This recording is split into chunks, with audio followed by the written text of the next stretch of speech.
Hey everyone, welcome back to Missionaries of God's Love in Tustin, California.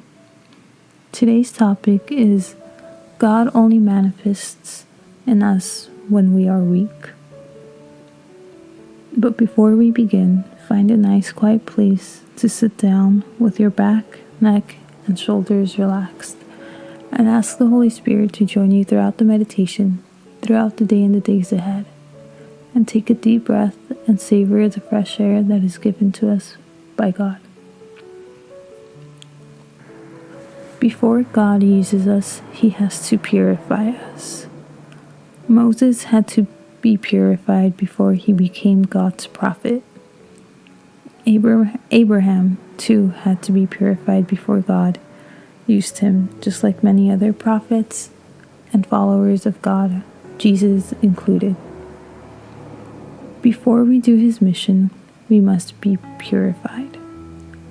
Moses was a young, rich Hebrew, an aristocrat who was educated by the greatest teachers in that time, but he was arrogant and had a superiority complex.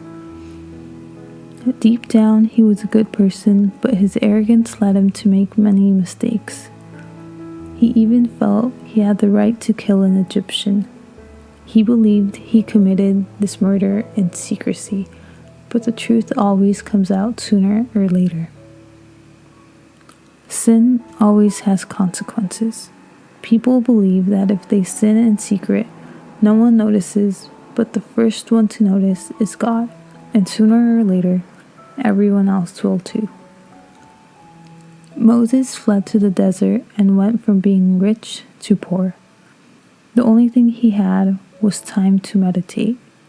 It was this solidarity that led him to abandon his pride and arrogance. This is what many of us will have to go through in order to finally react and save ourselves from the path we were originally on. When we are at our weakest is when we have a stronger bond with Jesus. A question to keep in mind is, do we have to fall to our weakest point and go through many low points in order to react and open our eyes to God? As we end today's prayer, say, "Speak to me, Lord, for your servant is listening."